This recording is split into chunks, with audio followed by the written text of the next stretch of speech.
নমস্কাৰ স্বাগতম জনাইছোঁ নিৰিট একাডেমি ইউটিউব চেনেললৈ মই ৰবুল আমিন আমি আলোচনা কৰি আছোঁ এনচিইআৰটি মেথমেটিক্স ক্লাছ 7ৰ এক্সাৰচাইজ নাম্বাৰ 3.2ৰ বিষয়ে সো 3.2ৰ কোৱেশ্চন নাম্বাৰ 6ত কি কৈছে এজ ইন ইয়াৰ্ছ মানে বয়স দি আছে কি বছৰত of 13 student of A class R given বিলো মানে 13জন ষ্টুডেণ্ট কি আছে তলত দিয়া মতে 14 বছৰ 15 14 14 14 15 14 14 15 15 14 14 এনেকৈ দিয়া আছে find the arithmetic mean mode and median from the data আমি কি কৰিব লাগে মিন উলিয়াব লাগে মড উলিয়াব লাগে আৰু মিডিয়ান উলিয়াব লাগে চ' মিন মানে কি আছিল আমাৰ ইয়াতে মিন মানে আছিল কি আমি গোটেইকেইটা প্লাছ কৰি কিনে আমি 13 ডিভাইড কৰিব লাগিব মড কি আছিল চবতকৈ বেছি কোনটো আছে সেইটো উলিয়াব লাগিব আৰু মিডিয়ান কি আছিল এই গোটেইখিনিক আমি চিৰিয়েল কৰিম চিৰিয়েল কৰি কিনে ইয়াৰ মাজত কোনটো থাকিব আমি সেইটো উলিয়াব লাগিব তো পোনপ্ৰথমে কি কৰিম এই গোটেইখিনিক আমি চিৰিয়েল কৰিম চ' লিখিম ইয়াতে আমি solution So in ascending order, আমি এনেকৈ লিখিম in ascending order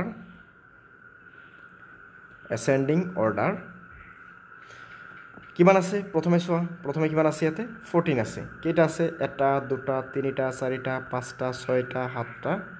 আঠটা নটা তো নটা 14 লিখি দিলোঁ 1 2 3 4 5 6 7 8 9 তাৰপিছত 15 কেইটা আছে এটা দুটা তিনিটা চাৰিটা তেতিয়াহ'লে কিমান হ'ল টোটেল 13 হৈ গ'ল তেতিয়া লিখিম এটা 15 দুটা 15 তিনিটা 15 চাৰিটা 15 চ' দিয়াৰ ফৰ ইয়াতে আমি কি কৰিম প্ৰথমে মেইন যে নাম্বাৰ 1ত আমি উলিয়াম কি যে মেইন তো মেইন উলিয়াবলৈ আমি কি কৰিম এই গোটেইকেইটাক আমি কি কৰিব লাগিব প্লাছ কৰি আমি 13 ডিভাইড কৰিব লাগিব চ' এতিয়া আমি লিখিম 13 আৰু ইয়াতে গোটেইকেইটাৰ ওপৰত লিখিম এনেকৈ 14 প্লাছ 14 প্লাছ 14 এনেকৈ গোটেইকেইটা লিখিব লাগিব আপ টু কিমানলৈকে ইয়াতে 15 লৈকে এতিয়া গোটেইকেইটাক আমি প্লাছ কৰিম গোটেইকেইটা প্লাছ কৰি আমি 13 ডিভাইড কৰিম চ' গোটেইকেইটা প্লাছ কৰি কিনে ইয়াতে বহাই দিবা আৰু লগতে ইয়াতে 13 ডিভাইড কৰিলে ইয়াতে ভেলুখিনি বহাই দিবা তো আমি 13 ডিভাইড কৰিলে ইয়াতে আমাৰ কিমান এনচাৰ আহিব ইয়াতে তেতিয়া আমাৰ এনচাৰ আহিব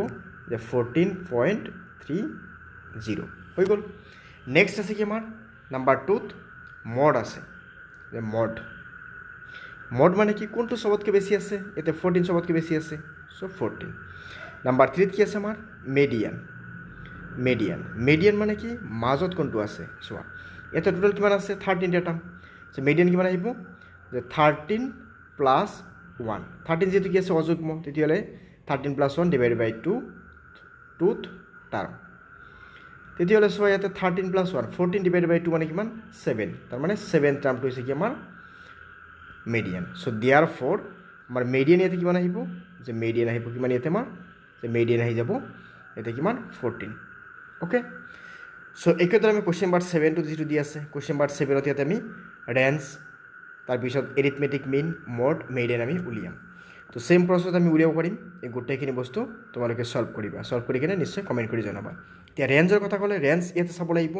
চবতকৈ বেছি কিমান আছে আৰু চবতকৈ কম কিমান আছে তো আমি ৰেঞ্জৰ ক্ষেত্ৰত চাবলৈ গ'লে আমি ইয়াতে ৰেঞ্জটো কেৱল উলিয়াম এতিয়া ৰেঞ্জ কিমান আছে চবতকৈ বেছি কিমান আছে 40 মাইনাছ চবতকৈ কম কিমান আছে 45 আছে চবতকৈ ডাঙৰ বেছি আছে কিমান 45 আৰু চবতকৈ কম কিমান আছে ইয়াতে চবতকৈ কম আছে 5 চ' 45 মাইনাছ 5 মানে কিমান আহিব 40 তেতিয়াহ'লে ইয়াতে ইয়াতে এটা বস্তু চবতকৈ কম কিমান আছিল 0 আছিল তো 45ৰ পৰা আমি 0ক মাইনাছ কৰিলে কিমান পাম 45 তেতিয়াহ'লে ইয়াতে ৰেঞ্জ হ'ব 45 একেদৰে আমি মেইন মড মেডিয়ান আমি উলিয়াব পাৰিম চ' নিশ্চয় উলিয়াব এতিয়া চোৱা নেক্সট কুৱেশ্যন নাম্বাৰ 8ত কি কৈছে mention if the following statement are true or false আমাৰ ষ্টেটমেণ্টখিনি ক'ব লাগে যে ট্ৰু হয় নে ফল্ছ হয় সলিউশ্যন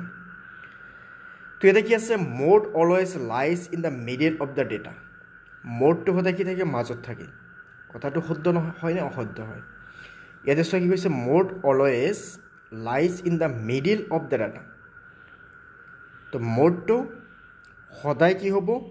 যে গৈ কিনে মিডিলত থাকিব কথাটো একচুৱেলি আমাৰ ইয়াতে ট্ৰু বুলি আমাক এনচাৰ দিয়া আছে যদি ট্ৰু নহয় মড কেতিয়াবা চাইডত হ'ব পাৰে মড কেতিয়াবা ফাৰ্ষ্টত থাকিব পাৰে মানে যিমান বাৰ চবতকৈ বেছি আছে সেইটো আছে মড তেতিয়াহ'লে আমাৰ কুৱেশ্যন নাম্বাৰ 1টো কি হ'ব ফল্ছ হ'ব নাম্বাৰ 2ত কি আছে আমাৰ arithmetic mean always lies in the middle of the data arithmetic mean ইয়াতে একচুৱেলি কি হ'ব এইটো গৈ কেনে আৰু এইটো গৈ কেনে উল্টা হৈছে ইয়াতে যে এইটো হৈ যাব মোড এইটো হৈ যাব মেইন তেতিয়াহ'লে এইটো কি হ'ব আমাৰ এইটো ট্ৰু হৈ যাব কি কৈছে arithmetic mean always lies on the middle মেইনটো কি থাকিব সদায় মাজত থাকিব তেতিয়াহ'লে এইটো কি হ'ব আমাৰ ট্ৰু হ'ব অ'কে চ' নাম্বাৰ 3 চোৱা কি আছে মিডিয়ান অলৱেজ সৰি মেইনটো মাজত বুলি কৈছে মেইনটো মাজত নাথাকিব পাৰে এইটো আমাৰ কি হ'ব এইটো ফলছ হ'ব নেক্সট কি আছে median always lies in the middle of the data এইটো শুদ্ধ মিডিয়ানটো সদায় কি থাকে মাজত থাকে চ' এইটো কি আহিব আমাৰ ট্ৰু আহিব নেক্সট আমি চাম কুৱেশ্যন নম্বৰ 9ত কি কৈছে find the arithmetic mean mode and median so' চবখিনি মেইন মড মিডিয়ান উলিয়াব দিছে গতিকে মেইন মড মিডিয়ান চবখিনিৰ কাৰণে প্ৰচেছ চেম তোমালোকে নিশ্চয়খিনি ছল্ভ কৰিবা আৰু যদি তোমালোকে ছল্ভ কৰাত অসুবিধা হয় তেতিয়া এটা কাম কৰিবা